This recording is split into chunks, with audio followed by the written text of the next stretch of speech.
terbaik. Saya ambil dua-duanya. Optik Melawai, when you expect the very best. Hanya bagus. Jadi kali ini tolong dipercaya aja. Langkah kami ini bukan langkah memang berat, tapi yang tadi itu kalau mau popularitas gampang, kalau mau cari sebenarnya kalau Pak Erik itu berpikir untuk cari aman, mungkin beliau tidak melakukan penggantian pelatih.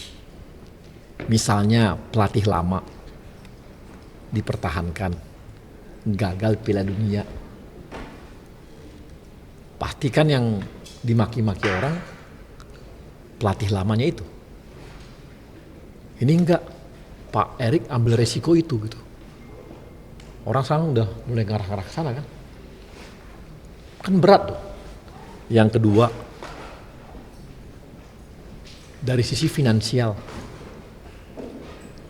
puluhan M loh yang harus kami bayar. Artinya itu pun kami tanggung. Gak mungkin kan diperjualbelikan hal-hal itu. Gak akan ada yang mau beli puluhan miliar. Itu pun harus diambil resiko itu. Dari sisi popularitas lebih enak bersama pelatih lama. Enak. Gak akan dimaki-maki. Gak akan di head speech lah, di inilah, wah kalau kita mah udah habis-habisan lah. Didoakan ke akhirat lah. Aneh-aneh. Jadi kalau mau main aman, ya pertahankan. Tapi ada hal besar yang harus diambil. Dan itu untuk merah putih. Itu satu. Yang kedua, ya begini-begini kita kan tahu ya bahwa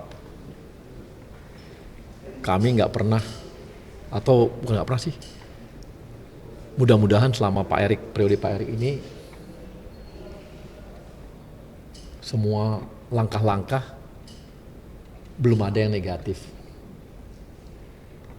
Mau di liga perbaikannya, usia muda U17 kita masuk AFC, U19 kita masuk AFC ke U20,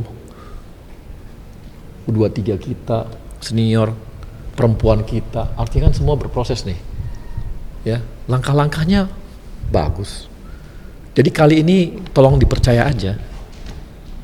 Langkah kami ini bukan langkah memang berat, tapi yang tadi itu kalau mau popularitas gampang, kalau mau cari aman gampang, tapi ada hal besar yang harus kami kerjakan. Dan gak ada untungnya. Apa untungnya coba? Untungnya cuma satu, untuk merah putih. Gak ada yang lain gitu. Dan itu. Kemudian, nah ini kita kebetulan ketum kita ini kan, dia ini mengelola klub Eropa. Pernah bahkan mengelola klub Eropa besar yang di Serie A. Pemain-pemain diaspora kita itu cara berpikirnya kan cara berpikir Eropa, melihat tim pun secara Eropa, ya. Jadi agak beda memang dengan cara kita lah ya, yang selalu berpikir head coach gitu. Beda ini. Coba lihat, kenapa di Eropa itu disebut misalnya pelatih itu manajer. Kenapa bisa disebut, ada ternyata pelatih technicalnya. Itu di Eropa terjadi. Jadi harus ada leadership di sana. Maka dicarilah pelatih yang punya leadership, yang pemain diaspora kita itu sangat hormat. Sangat hormat. Sehingga apa yang akan dia sebutkan itu akan diikuti oleh pemain-pemain diaspora kita. Dan pemain diaspora kita makin lama levelnya makin tinggi. Mereka tuh butuh pelatih yang mereka dengarkan. Ya itu konsekuensi kita pengambil pemain diaspora. Yang makin lama level makin tinggi. Bukan lagi yang standar, makin lama makin tinggi nih. Jadi butuh yang namanya pemimpin pelatih. Nah, didampingi oleh asisten pelatih yang kuat secara teknikal. Ini pun sudah dicari oleh Pak Erik. Soal nanti, wah ada kelemahannya. Nggak ada pelatih di dunia ini, yang nggak punya kelemahan. Ada aja kelemahannya, tapi dicari yang mumpuni. Pelatih tekniknya mumpuni. Ada 2 itu. Jadi kombinasi inilah. Jadi Pak Erik ini membentuk yang namanya tim kepelatihan. Yang punya leadership, tapi ada juga yang punya kemampuan teknik. Nah, ini yang gaya Eropa ya begini. Akan beda kalau kita lihat cara di Indonesia yang selama ini dianggap head coach-nya itu ya udah seperti itu aja. Ini enggak, ini lengkap. Ini akan ada lengkap. Mudah-mudahan nanti coba dengar aja. Siapa nanti yang khusus asisten pelatihnya ini teknis. Yang pasti ya level tinggi lah di Belanda juga. Bagus lah. Maksudnya bagus lah, dari Belanda juga diambil. Yang punya prestasi meloloskan klub-klub masuk Eredivisie gitu. Jadi oke, mudah-mudahan ya. Jadi, nah asisten seperti ini yang lagi yang semua, jadi ini satu kesatuan.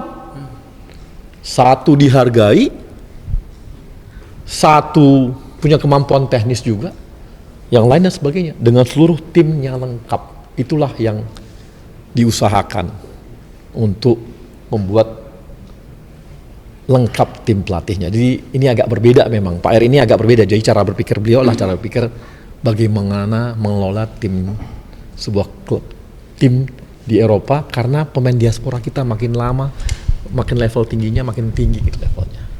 Dan dengan head coach yang level yang seperti ini, nanti dia juga yang akan melobi pemain-pemain diaspora yang selama ini mungkin belum terbujuk untuk mau masuk ke kita. Jadi nanti dia juga yang akan melobi dan mengajak pemain-pemain diaspora untuk masuk ke kita. Nah, yang ini pun dipikirkan sampai level itu. Jadi nggak bisa cuma selama ini kan kita tahu Pak Erik itu yang lobby kemana-mana gitu. Dengan timnya lobby kemana-mana. Kita butuh support juga dari head coach yang sanggup melobi kemana-mana gitu. Terbaik, saya ambil dua-duanya. Optik Melawai, when you expect the very best.